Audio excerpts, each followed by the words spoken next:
नारायण नारायण। जो खड़े होके आरती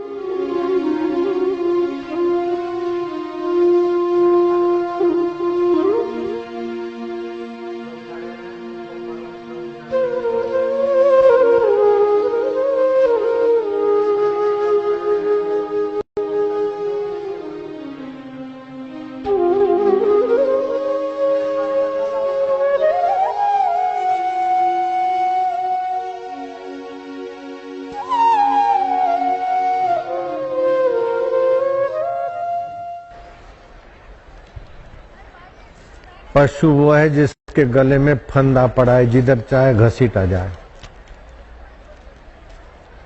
कभी दृश्य के तरफ हम घसीटे जाते तो कभी स्वाद के तरफ हम घसीटे जाते, कभी सुगंध के तरफ घसीटे जाते तो कभी राग रगिनी के तरफ, तो कभी अभागे काम विकारे की तरफ घसीटे जाते। पश्यति पशु हूं, जो देखे और चिपक पड़े उसको पशु बोलते। और भगवान है पशुपति। पशुपति पशुओं का स्वामी। पशु के लिए अच्छा खाना चारा है तो जिस किसी के खेत में जाएगा तो डंडे खाएगा। तो पशुपति अथवा भगवान कृष्ण का नाम है गोपाल, शिव जी का नाम है पशुपति। गो माना इंद्रियां, इंद्रियों को पालने पोषने वाला, ठीक जगह ले जाने वाला। श्री कृष्ण का नाम है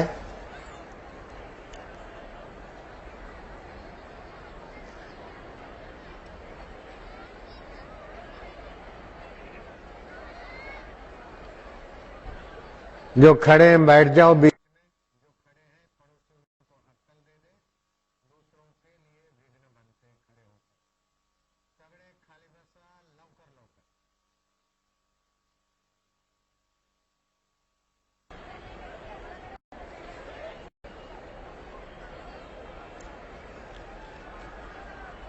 श्री कृष्ण और भगवान शिव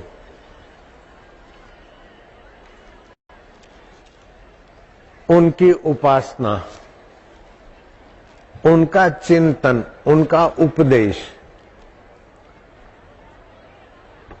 जीव के परम कल्याण शिवत्व को जगाने में सक्षम है। युद्ध के मैदान में हाथी चिंखार रहे हैं, घोड़े हुंकार रहे हैं और दोनों दल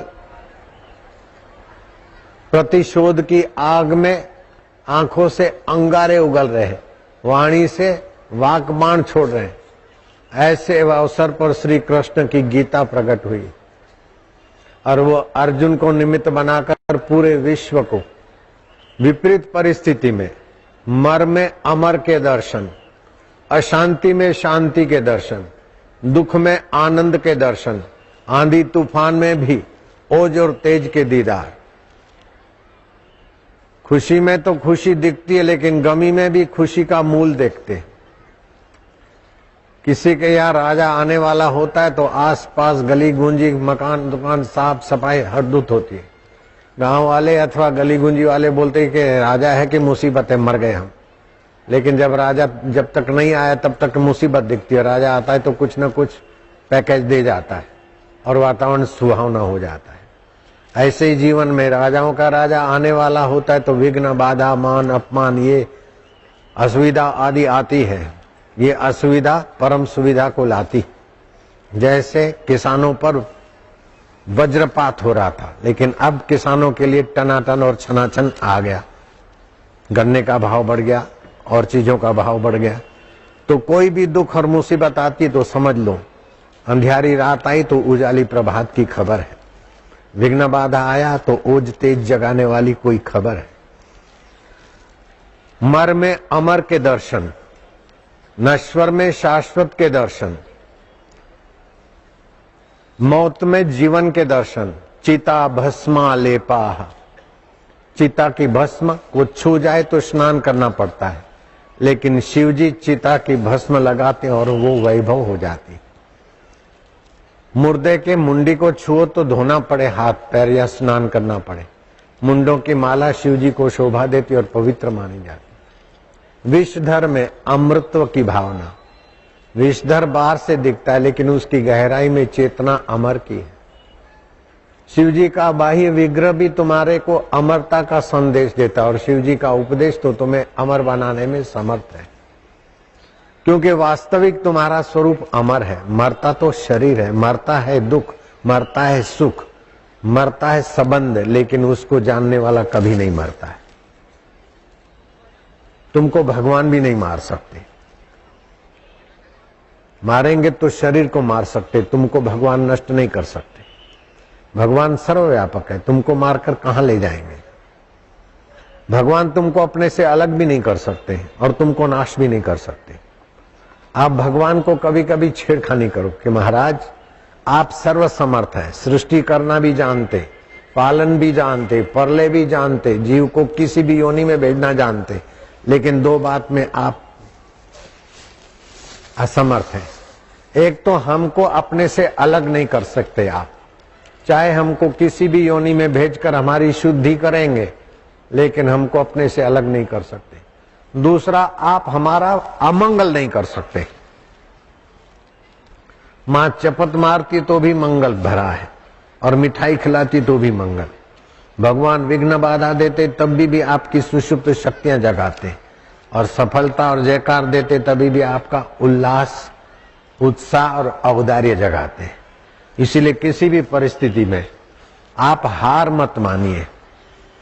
पुरुषार्थ बड़ा कि प्रारब्ध बड़ा, होगा वही जो राम रचि राखा, को करी तर्क बढ़ावी शाखा। प्रारब्ध पहले रचो पीछे भयो शरीर, तुलसी चिंता क्या करे भजले श्री रघुवीर। तो यहां तो प्रारब्ध का महत्व है, तो फिर प्रारब्ध का महत्व तो मनुष्य के जीवन का, पुरुषार्थ का कोई स्थान ही नहीं रहता। तो क्या किया जाए, प्रारब्ध को महान माने कि पुरुषार्थ को महान माने। अगर पुरुषार्थ महान मानते हैं तो पुरुषार्थ से सभी कार्य होते भी नहीं, हम जो चाहते हैं वो होता नहीं, जो होता है वो भाता नहीं, जो भाता है वो टिकता नहीं। पुरुषार्थ कितना भी कर लो, टिकता है क्या? मिला हुआ पद टिकता है क्या? अटल जी का टिका, प्रतिभा पाटिल का पद सदा टिकेगा? तुम्हारा पद सदा पत्रकारी पद टिकेगा? रिटायरमेंट हो जाओगे। तो जो चाहते हैं वो होता नहीं, जो होता है वो भाता नहीं, और जो भाता है वो टिकता नहीं। तो पुरुषार्थ की ऐसी तैसी हो गई। तो प्रारब्ध पे छोड़ दो, प्रारब्ध पे छोड़ देंगे तो हम निकम्मे हो जाएंगे, चाहे कोई हमारा कुछ भी कर ले। तो क्या करना चाहिए, प्रारब्ध पे जीना चाहिए कि पुरुषार्थ पे जीना चाहिए? अगर प्रारब्ध नहीं मानते तो बहुत बहुत उद्योग करने पर भी विफल क्यों होते हैं, और अगर पुरुषार्थ नहीं मानते हैं तो विफल व्यक्ति भी ऊंची ऊंचाइयों को कैसे छूता है। विफल व्यक्ति भी डटा रहता है। तो वैज्ञानिक खोज कितना विफल हुआ और फिर इलेक्ट्रिक सिद्धांत खोज लिया, फलाना सिद्धांत खोज लिया। वो पुरुषार्थ है, तभी विफलता में सफलता आई। अगर पुरुषार्थ का बोलबाला है तो सब करते हुए भी आदमी दुखी होकर, निराश होकर क्यों मरता है? भगवान कहते हैं जो मुझे प्रीति पूर्वक भजता है उसके बुद्धि में मैं अपना तात्विक योग देता हूं, वास्तविक योग देता हूं। भजताम प्रीति पूर्वकम ददामी बुद्धि योगम तम ये न माम उपयांति ते। जो प्रीति पूर्वक मुझे भजता है उसके बुद्धि में मैं अपना योग देता हूं। भक्ति साधन कर मूला, भक्ति सब साधनों का मूल है, लेकिन भक्ति अपने बल से नहीं मिलती, भक्ति पुरुषार्थ से नहीं मिलती। लंका का प्रसंग आता है कि रावण गए, हे माइक वाला, हनुमान जी कहे लंका छान मारी लेकिन सीता जी नहीं दिखी। और फिर विभीषण मिले तो विभीषण ने कहा सीता जी तो लंका में ही है, और लंका तुमने छान मारी तो अशोक वाटिका भी लंका में, चलो मैं दिखाता हूं। तो सीता माना भक्ति, युक्ति से भक्ति मिली। हनुमान को पुरुषार्थ से भक्ति रूपी सीता जी का दर्शन नहीं हुआ, लेकिन विभीषण की युक्ति से सीता जी का आदर्शन भी नहीं रहा।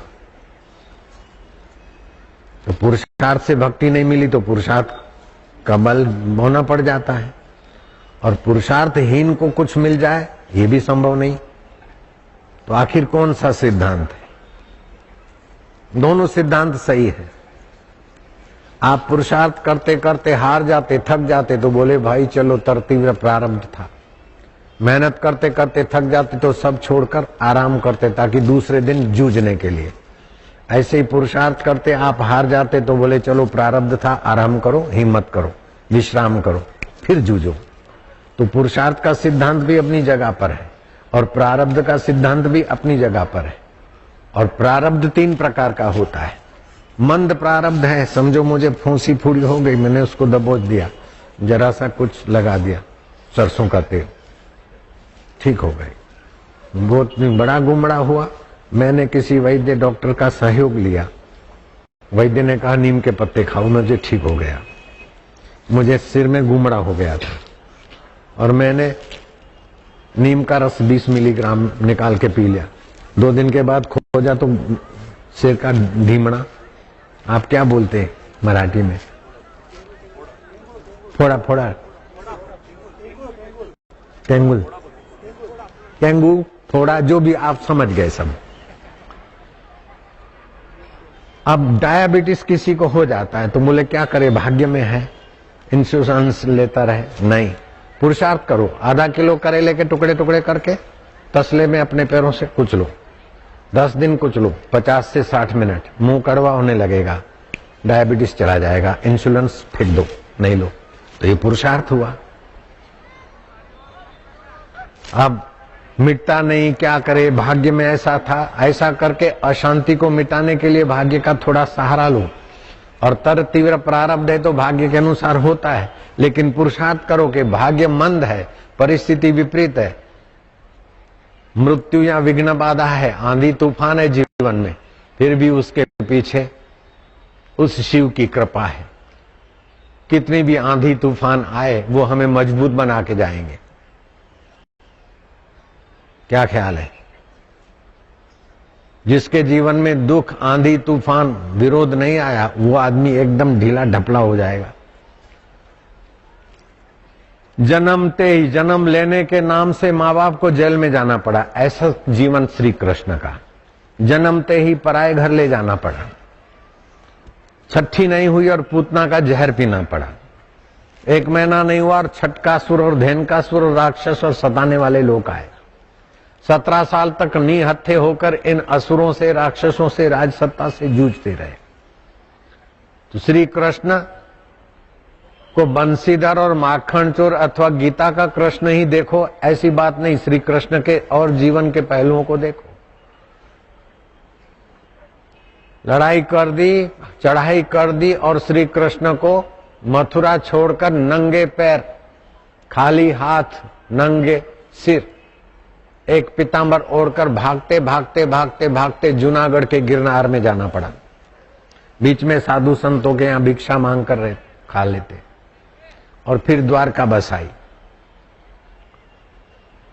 यहां तक कि ससुरा के यहाँ चोरी हो गई तो शांतिक मणि चुराने का कलंक श्री कृष्ण के माथे पर फूटा, और अपना भाई बलराम भी संदेह करता था कि तुम ही ने लिया होगा। कृष्ण बोले हाय भगवान, मेरा भाई को मैं समझाता हूं, मेरा भाई भी मेरे पर अविश्वास करता है। बेटे ऐसे कि श्री कृष्ण तो साधु संत आवे तो उठ खड़े हुए, उनकी पत्तले उठाए, उनके चरण धोए, और बेटे साधु संतों की मजाक करे। और सभी पत्नियों को संतान न हो, जिसको हो उसका तो जय जयकार है, और जिसको संतान नहीं उसको महने मिले। श्री कृष्ण का जीवन देखो तो कैसा विचित्र प्रारब्ध और विघ्न बाधाओं में जूझ रहा है। लेकिन श्री कृष्ण का पुरुषार्थ यह है कि आत्मा में स्थिति होकर बंसी बज रही है।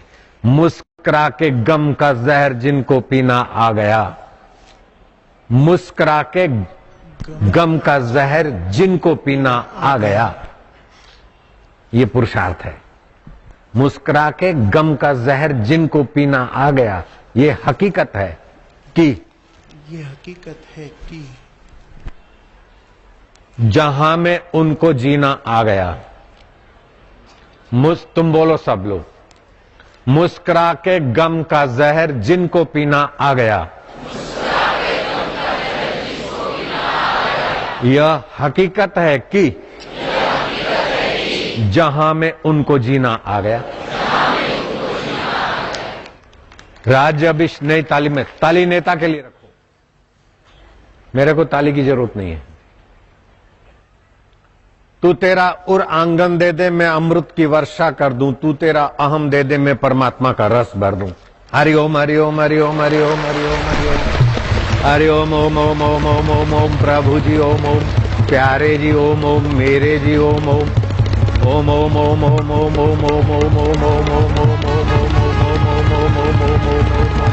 आनंद देवा, पौरुष देवा, माधुर्य देवा, मांगल्य देवा, हरि ओम ओम ओम ओम ओम ओम प्रभु जी ओम ओम, प्यारे जी ओम ओम, पांडुरंगा विठ्ठल मावली, हरि ओम ओम ओम ओम ओम ओम ओम ओम ओम ओम ओम। जो खड़े होते हैं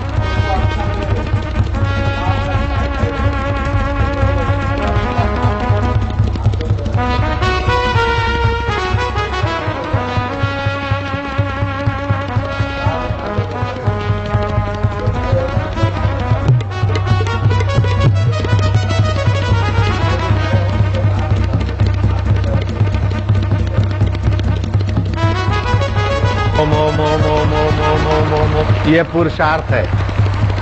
प्रारब्ध के अंक को मिटाने की ताकत पुरुषार्थ में है, प्रारब्ध के दुख को मिटाने की ताकत पुरुषार्थ में है, और पुरुषार्थ को के अहम से बचाने की ताकत प्रारब्ध को है। मैंने पुरुषार्थ किया, मैंने पाया, नहीं, इसमें ईश्वर का सहयोग है, पूर्व की प्रारब्ध है, अभी का उचित पुरुषार्थ है।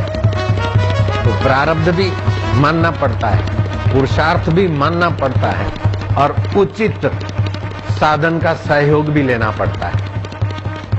सतशास्त्र और संतों के प्रेरणा से जो पुरुषार्थ करता है वो प्रारब्ध की रेख को मेख मार देता है। हे राम जी, पुरुषार्थ तो ऐसा करो कि सतशास्त्र और संत के सम्मत पुरुषार्थ। पुरुषार्थ किसको बोलते हैं? अज्ञानी निगुरे लोग किसी को कपट से, छल से, दल से, दावे से नोच नोच के धन के ढेर पे बैठ के बोले बड़ा पुरुषार्थी है, बड़ा उद्योगपति है। हजारों गरीब माइयों के चक्की चलाने की रोजी और स्वास्थ्यप्रद आटा छीनकर मिल का मालिक हो गया, फ्लोर मिल का मालिक। ये पुरुषार्थ है। हजारों तेलियों का रोजी रोटी छीनकर तेल की मिल का मालिक बन गया। हजारों छोटे छोटे दुकानदारों के मुंह की रोटी छीनकर बड़ा मॉल का मालिक बन गया। ये पुरुषार्थ नहीं है, ये तो शोषण है, प्रकृति अर्थ है। पुरुषार्थ तो यह है कि सबके दिल में दिलबर है, सबकी उन्नति, सबका मंगल और सबके मंगल में अपना परम मंगल जगाना, ये पुरुषार्थ है। बाकी सब प्रकृति अर्थ है। लोगों को पटा पुटा के वोट लेके नोच नोच के देश परदेश में पैसे रख दिए, बड़ा पुरुषार्थी नेता है। 50 मिलियन तो स्विस बैंक में है, 25 मिलियन फलानी जगह पर है, 5 मिलियन का ये मकान है इसका। स्विट्जरलैंड में मैंने देखा था मकान। ये पुरुषार्थ मानते मूर्ख लोग। वास्तव में ये प्रकृति अर्थ है। प्रकृति की चीजों को इकट्ठा करके बड़ा बनना, ये प्रकृति अर्थ है। और ऐसा प्रकृति अर्थ का तो रावण जैसा सोने की लंका कोई नेता बना नहीं सकता। मैं चैलेंज करता हूं। रावण ने कैसा प्रकृति अर्थ किया था, और दुनिया के सारे विज्ञानी रावण के तथाकथित पुरुषार्थ के आगे बबलू हो जाते हैं। रावण का ऐसा पुरुषार्थ था कि समुद्र को खाराश रहित बनाना आज का विज्ञानी सोच भी नहीं सकता। रावण के पास वो प्लानिंग था। अग्नि को धुआं बिना की बनाने का रावण के पास प्लानिंग था। मरते समय रावण ने कहा मेरे पास ये था, लेकिन अच्छा काम करने में बाद में करूंगा और मजा लूंगा अभी। ये हो गया मेरी गलती। यहां मेरे को पुरुषार्थ करना चाहिए था, अच्छे काम को लग जाना चाहिए था। अच्छा काम रख दिया कि जो होगा भाग्य में, और बुरा काम करने में मैंने पुरुषार्थ किया। ये पुरुषार्थ मेरे को फंसाने वाला हुआ। तो पुरुषार्थ भी हो, लेकिन संत और शास्त्र सम्मत पुरुषार्थ। अभी तो सारे दुनिया के लोग पुरुषार्थ कर रहे हैं और पहले से ज्यादा अशांति है, पहले से ज्यादा झगड़ा है, पहले से ज्यादा असुरक्षा है, पहले से ज्यादा बीमारी है। क्या झक मारा पुरुषार्थ करके?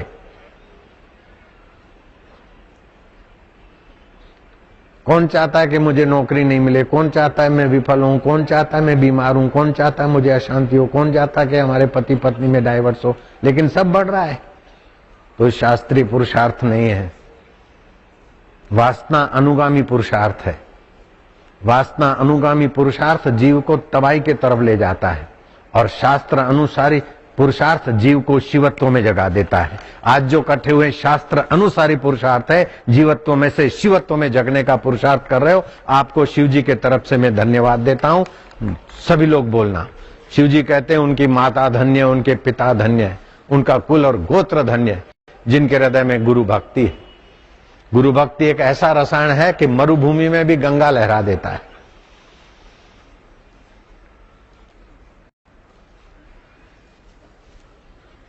पतझड़ में भी बसंत ले आता है, आंधी तूफान में भी ऐसे सुंदर सुहावनी ऑक्सीजन को प्रकट कर देता है, हारे को हिम्मत देता है और सफल को अहंकार शून्य बनाता है। मेरी सफलता देखो, क्या लाखों लाखों आदमी है, तुमको लगता है कि मेरे में अहंकार आ गया? अहंकार आता तो 4 दिन में थक जाता। एक महात्मा को पूछा कि बाबा आपकी इतनी सफलता, इतनी यश, आपके जीवन का सार क्या? बाबा बड़ी उम्र के हो गए थे, दांत मांत निकल गए थे। बोले देख लो, मुंह खोला, बोले जीभ पहले भी थी और अभी भी है, मुलायम है, और दांत अकड़ू है, अहंकारी, बाद में आए और पहले चले गए। तो जो अपना पुरुषार्थ का बल रखता है वो थक जाता है, टूट जाता है, लेकिन पुरुषार्थ करते हुए भगवत सत्ता के साथ जुड़ जाता है, उसका पुरुषार्थ और प्रारब्ध दोनों पंख से उसका जीवन यूं उड़ान भरता है। बरा है ना? चंगला लगते ना? मैं सोच भी नहीं सकता था कि नासिक में इतने लाख लोग बैठेंगे और पंडाल को छोटा बनाएंगे। सुबह दोपहर का पंडाल छोटा, शाम का पंडाल छोटा, रातों रात पंडाल वाले पंडाल बढ़ाएंगे। लेकिन बंबई और नासिक के लोग इसके बड़े हुए पंडाल को कल फिर छोटा कर देंगे। ये सात्विक पुरुषार्थ है ना? बोले बाबा पुरुषार्थ क्या करें? आप बंधन मुक्त हो जाओ, आप दुख मुक्त हो जाओ, चिंता मुक्त हो जाओ, लाचारी मुक्त हो जाओ, ये पुरुषार्थ।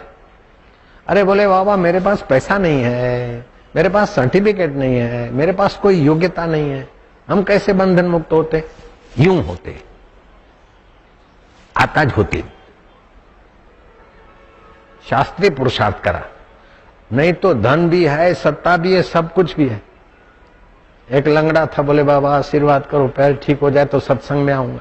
बाबा ने आशीर्वाद किया, शिवरात्रि की रात को ओम बम बम बम बम बम 1.25 लाख जप करो।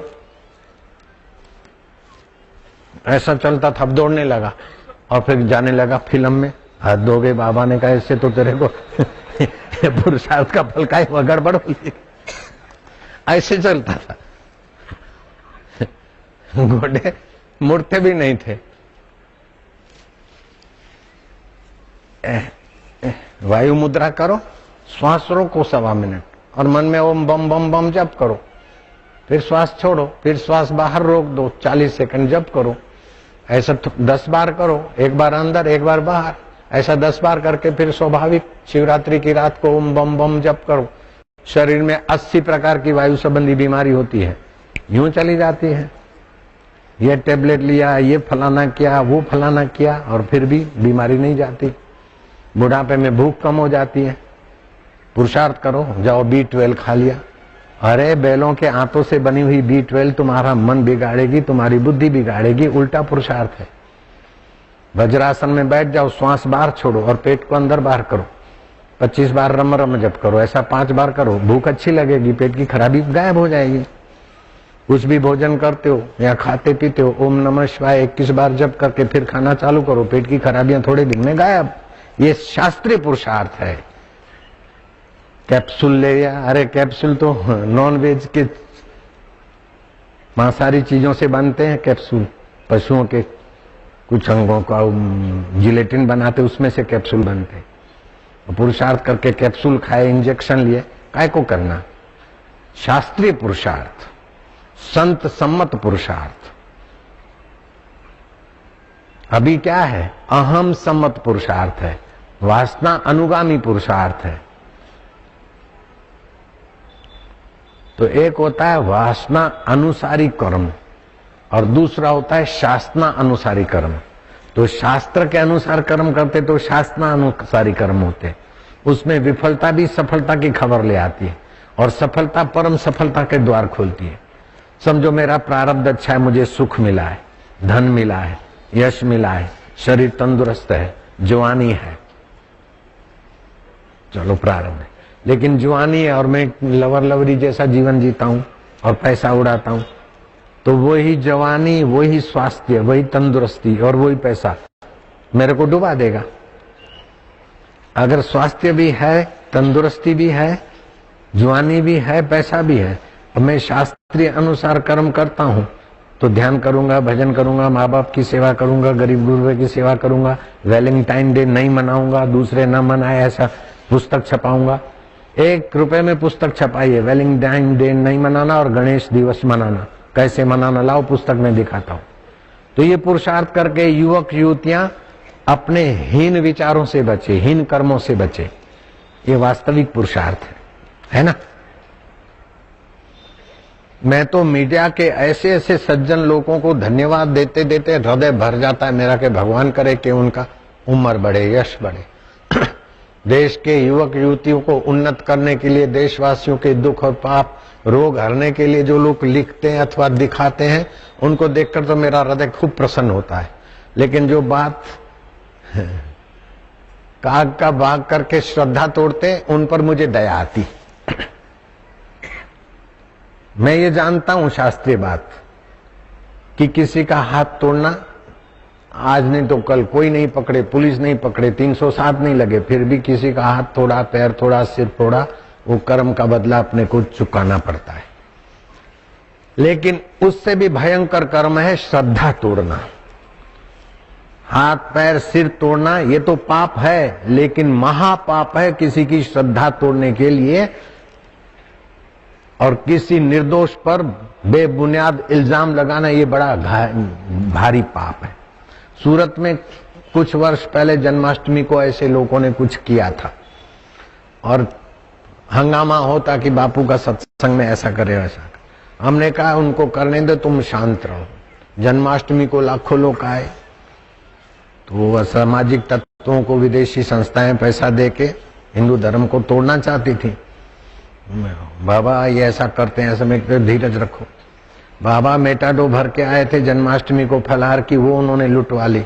अब तो कुछ करना पड़ेगा। मैं क्या, नहीं, पुलिस उनके पास है, मीडिया उनके पास खरीदी हुई है। कुछ सारी मीडिया ऐसी नहीं होती, लेकिन कुछ लोग होते बेचारे।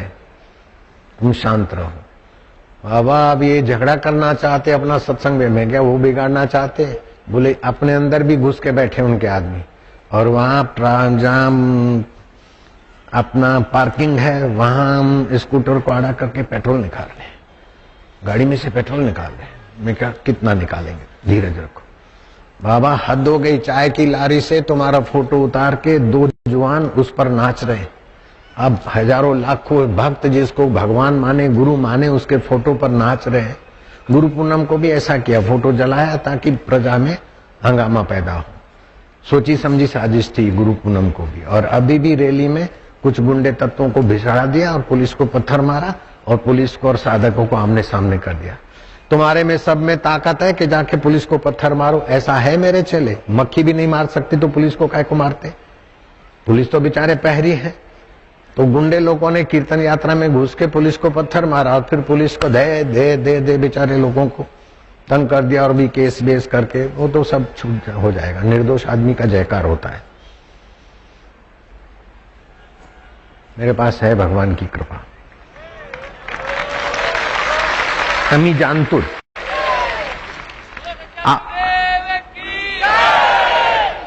आपकी निर्दोष है ना, अपना अंतरात्मा का बल और युक्ति काम करती है।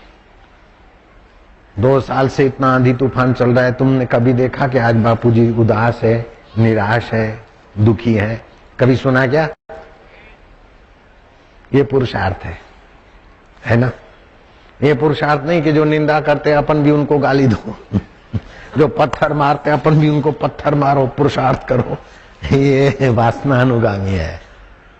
कौन सा रोग कैसे मिटता है वो समझना चाहिए, कौन सा कुप्रचार कैसे मिटता है वो पुरुषार्थ होना चाहिए। माले ये तो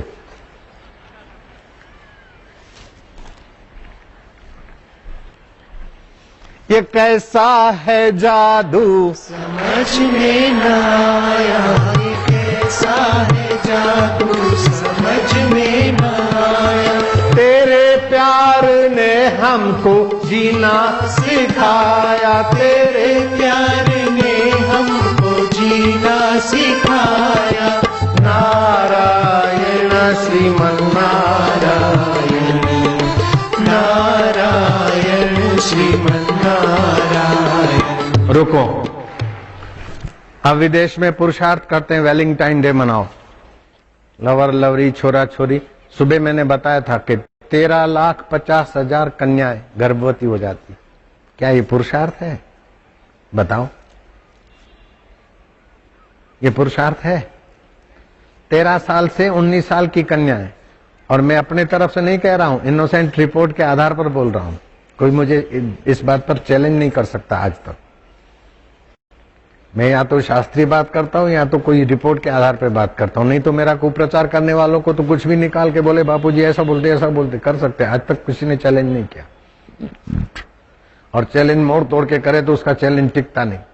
जैसे मोड़ तोड़ के किन्नरों को मेरे सामने कर दिया, बापूजी ने किन्नरों की मजाक ये करा वो करा, तो कुछ खरीद के किन्नरों को खड़ा भी कर दिया। लेकिन उन किन्नरों के जो बड़े बड़े बॉस थे, उन्होंने देखा कि ये तो इतने प्रसिद्ध संतों के साथ हमको भिड़ा रहे, वो खुद आ गए मेरे सत्संग में और बोला ये कुप्रचार करने वाले, कुप्रचार शब्द नहीं बोले, ये लोग चंडाल चौकड़ी वाले बापू का यश देखकर उनको ऐसा होता है, न जाने बापू किसको पीठ ठाप दे और क्या हो जाएगा, इसीलिए बापू के पीछे पड़े। लेकिन उन चंडाल चौकड़ी वालों ने हमको भी ऑफर किया। वो एमएलए था किन्नर, शबनम मौसी, वो आई बोली, और दूसरी वो कमला जो अध्यक्ष बनी सागर में, तो उसकी तो मैंने प्रशंसा ही करता। मैं देखो, हमारा स्वभाव विनोदी है। भगवान के साथ भक्त मजाक करते हैं, नहीं करते क्या? गोपियों के साथ गोपेश्वर मजाक करते, और गोपेश्वर के साथ गोपियां भी मजाक करती, विनोद करते। विनोद के पीछे उन्नति का भाव हो, किसी को नीचा दिखाने का भाव रखे तो वो मजाक हानि करता है। तो मैंने तो उनका यशगान किया था कि देखो हीरे भी पुरुषार्थ करते हैं, तो कांग्रेस को किनारे कर दिया, बीजेपी को किनारे कर दिया, और नगर अध्यक्ष की कुर्सी पर अमुक बत्ती लगाकर गाड़ी उनकी चल रही। पुरुषार्थ करना चाहिए। ओ कुप्रचार वालों ने बहकाया कि देखो बापू ने उनको, लेकिन उनका भी चला नहीं। आखिर उनको बोलना पड़ा कि बापू के पीछे कुप्रचार वाले लगे, विफल होते गए, एक से एक विफल होते गए, आखिर हिजड़ों के शरण आए, लेकिन हिजड़े भी उनको ठुकरा रहे। हाय हाय, ये बापू कैसा है, हाय हाय, देख लो। ये पुरुषार्थ है। जय मत बोल, तेरे बाप की जय, चुप रह। ये पुरुषार्थ है कि अपना दिल बिगाड़ो नहीं, किसी का कुछ बिगड़े नहीं, और बिगाड़ना चाहता है उसको भी काज हमार हित तासु होई, काम तो हमारा हो, हित उसका हो जाए। ये राम जी का पुरुषार्थ। एक और आश्चर्य की बात सुनाऊं। अंगद गए रावण की दरबार में। रावण, तुम श्री राम जी से क्या लोहा लेते हो? मैं तो राम का दास हूं और मैं धरती पर पैर रखता हूं। तुमने कैलाश उठाया था थोड़ा, लेकिन अंगद का पैर उठा के देखो तो श्री रामचंद्र जी ने सीता हार ली। कितना दुस्साहस है। सेवक अपने स्वामी की पत्नी का दाव। आश्चर्य नहीं है क्या? अति है, लेकिन अति नहीं है सेवक की मोहब्बत जोर पकड़ती तब शरारत का दाव लगाती। अंगद जानते थे कि सीता जी तो रावण के पास है, लेकिन रावण का मनोबल हारने की तरकीब है कि लो ये पैर उठा के दिखाओ तो राम जी सीता हारे। सीता तो रावण के पास थी, फिर भी रावण नहीं मानता कि सीता मेरे पास है। उठा और पूरी ताकत लगाई, अंगद का पैर उठाने में विफल गया। जो कैलाश उठा सकता है वो अंगद का पैर नहीं हटाता। इसके पीछे कितना रहस्य है, कितना सात्विक पुरुषार्थ है कि नहीं है। जो कैलाश उठा रहा है वो शिव जी का धनुष नहीं उठाता है, सीता के स्वयंवर में विफल हो जाता है। क्या कारण है कि जहां से बल आया उसको भूलकर अहम करोति आ गया, इसीलिए पुरुषार्थ प्रकृति अर्थ हो गया। पुरुषार्थ को पुरुष के अर्थ लगाओ तो आपकी शक्ति और उन्नति बनी रहेगी। अगर पुरुषार्थ को अहम में लगा दिया और मैं बड़ा लंकेश हूं, मैं बड़ा सेठ हूं, मैं बड़ा फलाना हूं, तो मैं में अगर तुम्हारा पुरुषार्थ आ गया तो बिल्कुल थक जाओगे, हताश हो जाओगे। अपने मैं को ईश्वर से जोड़ दो। जैसे तरंग बोले मैं बड़ी हूं, ऐसी हूं, वैसी हूं, तो मर जाएगी। लेकिन तरंग कहे कि मैं नहीं, पानी पानी है, तो उसमें तो दरिया में तो लाखों लाखों जीव जंतु मेरे आधार पर जी रहे हैं, ऐसा भी बोल सकती है। समझ गए ना। झाग हो, तरंग हो, बुलबुला हो, भंवर हो, सब पानी है। ऐसे ही जीव का कुछ भी है, अंदर में सब शिव की सत्ता ही सत्ता है, ऐसा समझ के शिव विश्रांति पाना पुरुषार्थ है। और भोग में सुख ढूंढना ये भोगार्थ प्रकृतियार्थ है।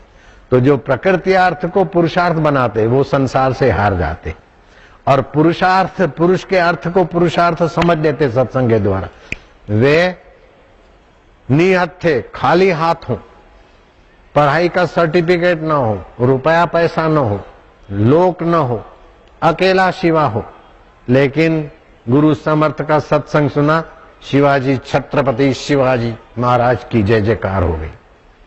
ये पुरुषार्थ है।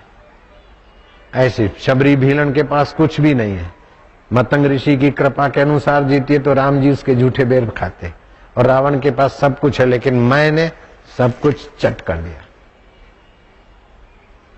आज ऐसा गंदा युग आया है, कंपटीशन कंपटीशन कंपटीशन, बच्चे बच्चे आपस में खेले और कई बच्चों को निराश करके एक बच्चा विशेष बनता है तो दूसरों में हीन भावना अथवा जेलसी भावना आ जाती।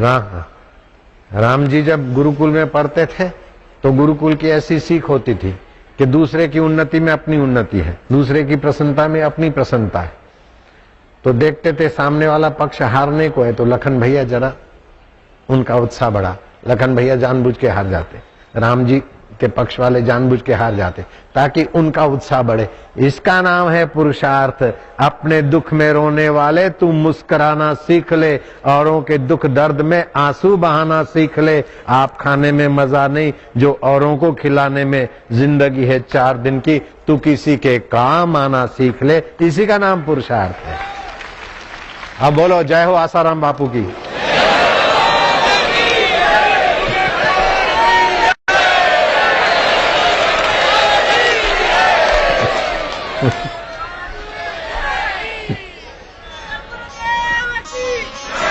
अरे उछालने वाले को मसाला मिल जाएगा। देखो आजकल बापू क्या कर रहे, उनको भी दे बेचारों को थोड़ा। मातृ पितृ पूजन कैसे किया जाए। बच्चे, मैं उधर आता हूं ठहर। बच्चे माँ बाप को बिठाए, प्रदक्षिणा करें, उनको चरण धोले, बेटी माँ के बेटा बाप के, उनको माला पहनाए, प्रदक्षिणा करे, आदि आदि इसमें सब लिखा है थोड़ा बहुत। फिर माँ बाप क्या करे, बेटी को माँ ललाट पे तिलक करके हाथ रखे, अश्मा भवा तू चट्टान की नाई अडिग रह, और बाप बेटे को, माँ बेटी को अश्मा भवा परशु भवा विघ्न बाधाओं को काटने वाला बनो, हिरणमस्तुम भवा तुम स्वर्ण की नाई चमको, जैसे गणेश जी को 7 बार बोले ओम ओम ओम ओम अस्मा भवा, ये सब इसमें लिखा है। 1 रुपए की पुस्तक है। तुम तो पढ़ना, बच्चों को बोलना बेटा मेरे को पढ़ के सुना। तुम ऐसा नहीं बोलना मातृ पितृ पूजन दिवस है बेटा तुम मेरा पूजन कर, उसमें मजा नहीं आएगा।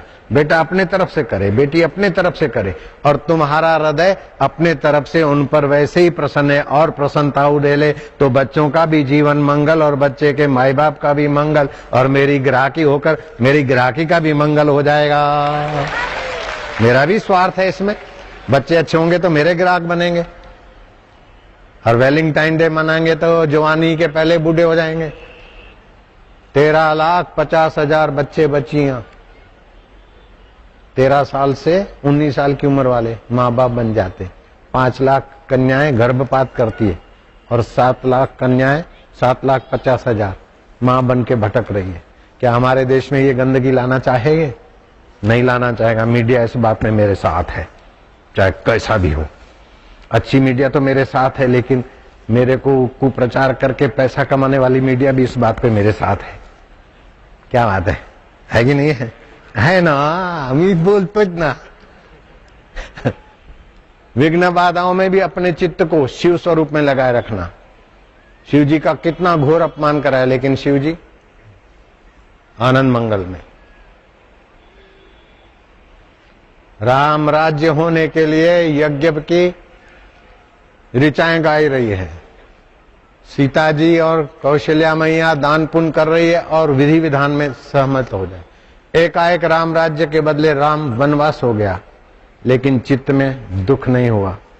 बड़ा भारी एक्सीडेंट हुआ, लेकिन कुटुंब में एक दूसरे को कोई महना नहीं मारता। ये क्या कम पुरुषार्थ है? ऐसा जियो।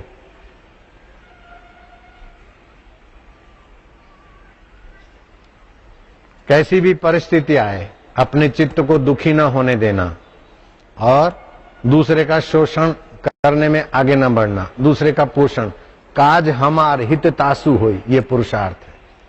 और फिर भी कुछ करते समय समझो मेरे पास कुछ भी नहीं है, काला अक्षर भैंस बराबर, पैसा भी नहीं है, फिर भी मैं अपना कल्याण कर सकता हूं।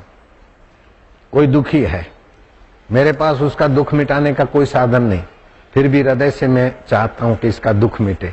मैं जाता हूं, भाई तुम्हारा बेटा मर गया है, ये तो कुदरत का ऐसा है, प्रारब्ध है, लेकिन भगवान करे कि उसकी सदगति हो। अब आप दुखी कर होके अपना चित्त बिगाड़ते हैं, ये भी अच्छा नहीं, लेकिन बाप का तो हृदय बाप है। मैंने उससे सहानुभूति भरे ईमानदारी के वचन कहे, उसका दुख कम हुआ। ये सेवा हो गई कि नहीं हो गई? कुछ भी नहीं है, पैसा नहीं है, वो कमजोर है, भीख मंगा है, ऐसा है। मैं कहूं कि भाई तुम्हारे से भी कई ज्यादा है, मेरे तरफ से जो कुछ होता है ये लो, स्वीकार करो। मेरे पास 2 रोटी है मुश्किल से, मैं उसको 1 रोटी प्रेम से खिला देता हूं, तो मैंने उसका दुख हरा। ये पुरुषार्थ है।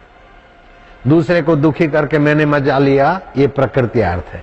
जो दूसरों का दुख का निमित्त बनकर मजा लेता है वो अपने लिए बर्बादी बुलाता है, और जो दुख सह दूसरे का दुख हरता है वो अपने लिए शिव को प्रकट कर देता है। शिव को, किसको प्रकट करता है? शिव को, परमात्मा शिव। शिव मंदिर में तो है, लेकिन तुम्हारे हृदय मंदिर को छोड़कर शिव अकेले मंदिर में नहीं रहते।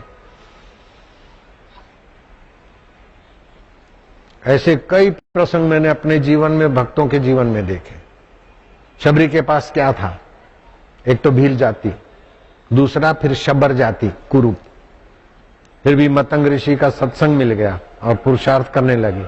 आए गए को पानी पिलाया, सेवा किया, सत्कार किया, तो अपना दुख भूल गए। दूसरे का दुख हरने में लग जाओ तो आपका दुख हारी हरि का आनंद और आत्मसंतोष से आपका दुख नन्ना हो जाएगा। दूसरे को सुखी देखकर आप प्रसन्न रहे तो आपको सुख की मजूरी नहीं करनी पड़ेगी, मुफ्त में आपका हृदय सुखी होगा। इसका नाम पुरुषार्थ है। बिना बेईमानी के, बिना गुंडागर्दी के, बिना कावा दावा के, बिना पब्लिक को शोषण किए आप सुखी रह सकते हैं। मैं क्या शोषण करके सुखी हूं क्या? देश परदेश में मैंने पैसे जमा किया इसीलिए सुखी लगता हूं? नहीं, मैंने ये शास्त्र का सिद्धांत अपनाया इसीलिए सुखी हूं। मुझे दुखी करके दिखाओ। थोड़ी देर शरीर दुखी होगा, मन दुखी होगा, फिर भी मैं उसका दृष्टा हूं, साक्षी हूं। हम हैं अपने आप हर परिस्थिति के बाप। शक्ति, भक्ति और मुक्ति। ओम ओम ओम हरि ओम ओम ओम ओम ओम ओम। अरे इधर भी देखो। ओम ओम राम राम राम मेरे राम राम राम राम राम राम प्यारे राम राम राम। शिव शिव शिव मेरे शिव शिव शिव शिव शिव शिव बोले शिव शिव शिव। हरि हरि हरि मेरे हरि हरि हरि हरि हरि हरि प्यारे हरि हरि हरि। शक्ति, भक्ति और मुक्ति।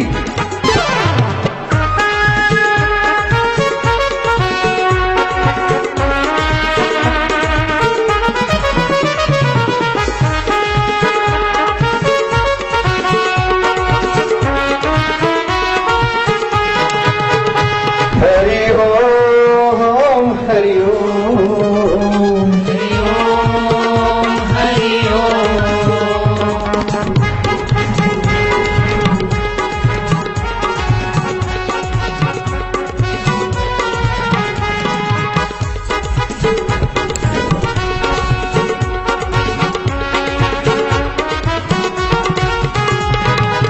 ओम शिव ओम बोले ओम हरि ओम।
प्रभु तेरी जय हो, आनंद देवा तेरी जय हो, माधुर्य देवा तेरी जय हो, बम बोले तुम्हारी जय हो।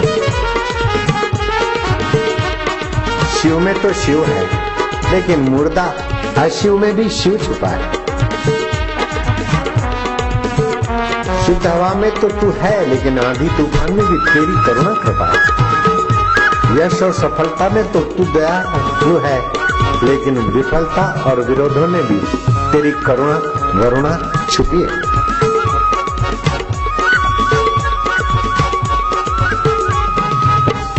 श्रद्धस्व तात श्रद्धस्व, अपने शिव स्वभाव में श्रद्धा करो। अपने हितैषी परमात्मा देव पर, गुरुदेव पर दृढ़ श्रद्धा सारे विघ्न बाधाओं को दोना बनाकर तुम्हें परम शिव की रस धारा में सराबोर करने में सक्षम है। जगत के पिट्ठू बनने के लिए तुम नहीं आए हो, जगदीश्वर का माधुरी जगाकर मृत शरीर में अमरता का आनंद लेने को, बदलने वाले संसार में अबदल आत्मा का ज्ञान पाने को तुम्हारा जन्म हुआ है। भगवान के दीनहीन दास होकर, पिट्ठू होकर मरने के लिए नहीं, भगवान के अपने परम सुहृद होने के लिए। भगवान प्राणी मात्र के सुहृद है। आप भगवत सुहृदता का माधुरी जगाने के लिए अवतरित हुए।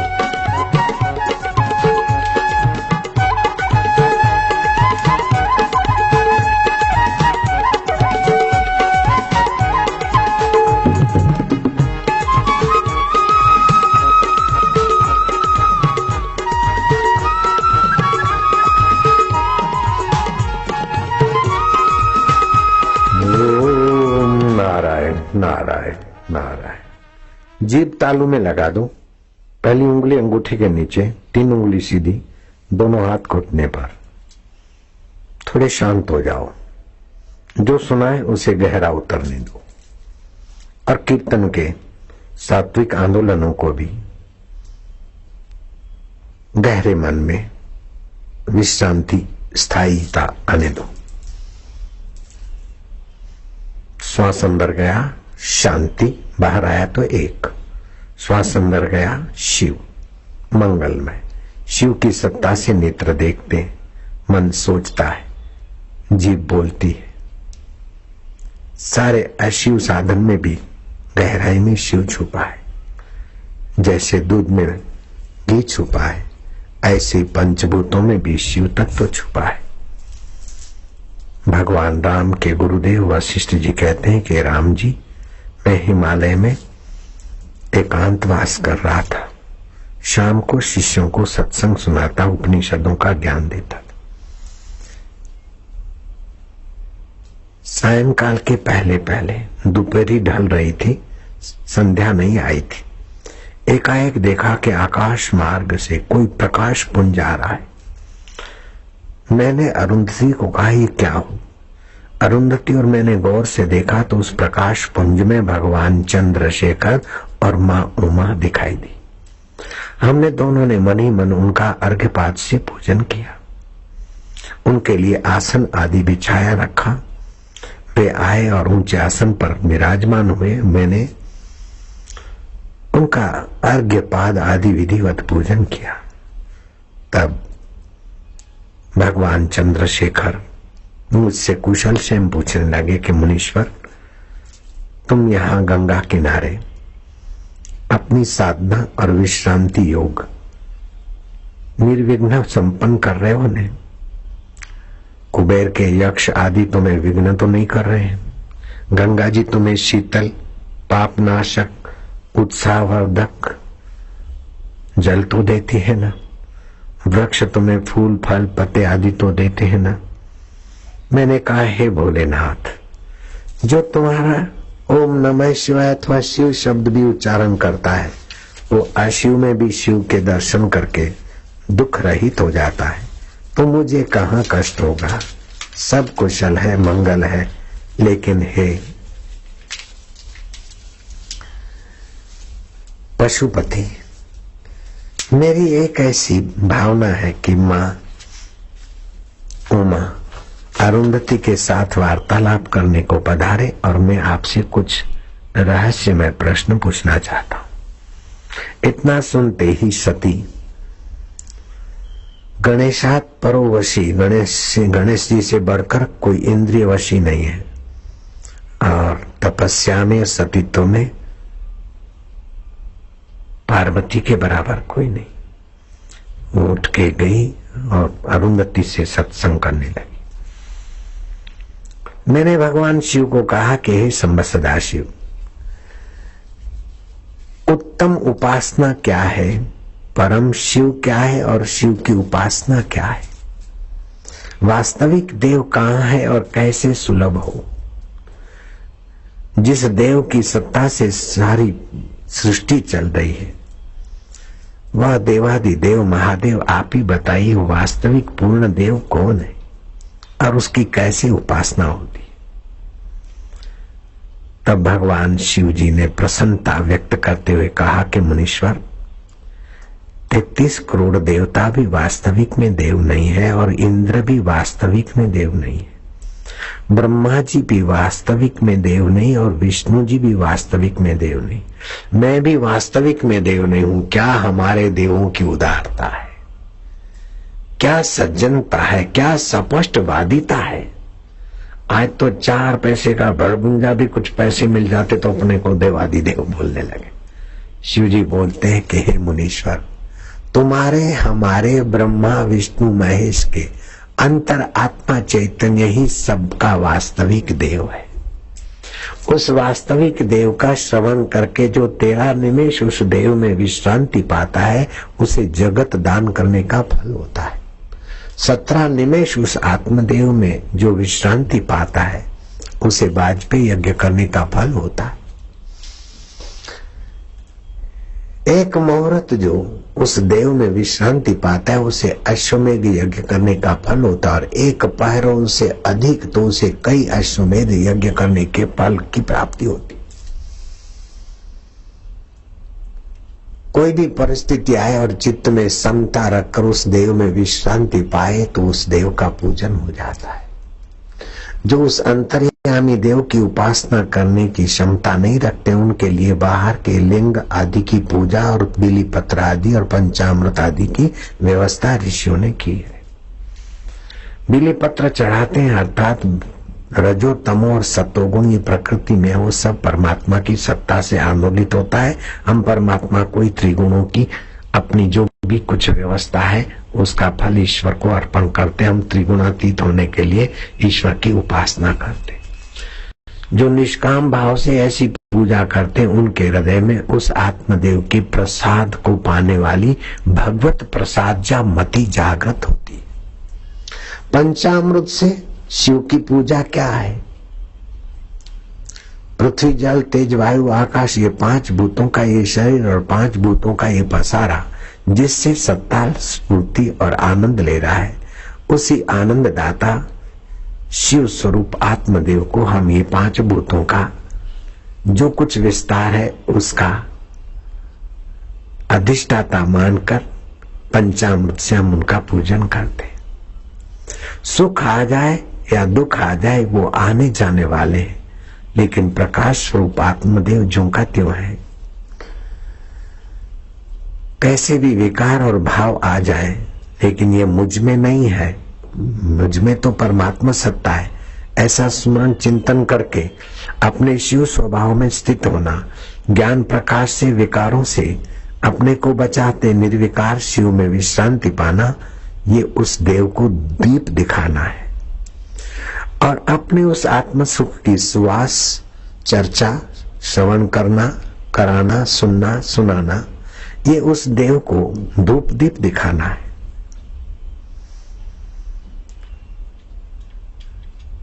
मुनि शार्दुल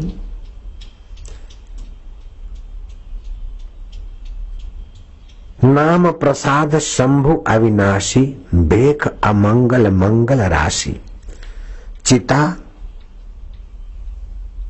की राख को छूने वाला व्यक्ति अपवित्र हो जाता है, स्नान करने पर ही उसको पवित्रता मिलती। लेकिन मैंने शमशान की मुर्दे की राख लगाई, मैं उस आत्मदेव में समाधिस्थ हूं, तो अमंगलकारी चिता की भस्म भी वैभव बन जाती है। अमंगलकारी मुर्दों की मुंडियां भी मंगलकारी आत्मदेव के ध्यान से गहने बन जाती है। सर्प का नाम सुनकर मनुष्य में द्वेष पैदा हो जाए, नाराजी पैदा हो जाए, भय पैदा हो जाए, ऐसे सर्पों का श्रृंगार भी उस आत्मदेव में विश्रांति पाने से शोभनीय हो रहा है। तुम्हारे शरीकों के लिए इस अंतर्यामी परमात्मा शिव की उपासना ही शीघ्र फल देने वाली, चित्त के दोषों को हरने वाली और मुझ शिव से एकाकार करने वाली। लेकिन जो इस ऊंचाई को नहीं छू सकते, जो 10 कोस नहीं चल सकते, उसके लिए 2 फलांग चलना भी अच्छा है। ऐसे लोगों के लिए बाहर के मंदिरों की उपासना आदि की व्यवस्था ऋषियों ने की।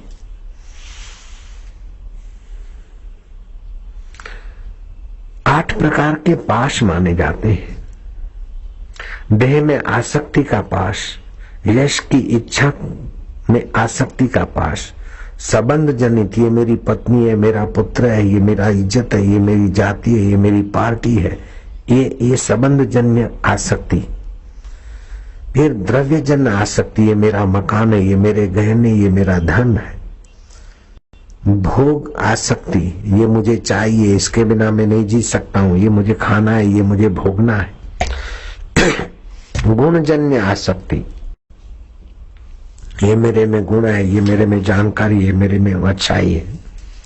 ऐश्वर्य जन्य आसक्ति, ये मेरे में धन है, ये मेरी परिचय है, इतना मेरा लोक संग्रह, इतना मेरा फलाना है। अंताजन्य आसक्ति, इस प्रकार की 8 आसक्ति की पाशों से बंधा हुआ जीव मुझ शिव को, पशुपति को सुमरण करता है तो उनकी आसक्ति पशु वृत्ति को मैं दंड देकर उनके कल्याण हेतु उनको मैं सत्संग और सत्य साधन के तरफ प्रेरित करता हूं। और उन भक्तों में 6 बातें जागृत हो जाती है। ये सत्संग लाभ लेकर इन अष्ट पाशवी वृत्तियों से बचते हैं, इसलिए मुझे पशुपति कहा गया है। भगवान दुर्लभ नहीं है, ऐसी उनकी भगवत प्रसाद्या मति से अनुभूति होने लगती है। 6 दिव्य सद्गुण उनके जीवन में उभरने लगते हैं। भगवान दुर्लभ नहीं, दूर नहीं, परे नहीं, पराये नहीं, हमारे आत्मशिव है। सुख देकर हमें उदार बनाते हैं, दुख और विघ्न देकर हमें पुरुषार्थ और परमात्मा प्रेम और दूसरे के दुख हरने की प्रेरणा देते हैं।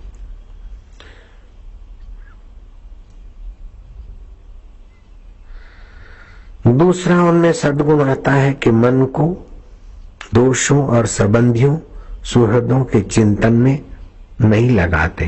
मेरे में दोष है, मेरे में गुण है, मेरे ये सुहृद है। नहीं, सुहृदम सर्वभूतानाम ज्ञात्वा माम शांतिम रिच्छति। प्राणी मात्र का सुहृद मेरा परमात्मा ही सबके अंदर है।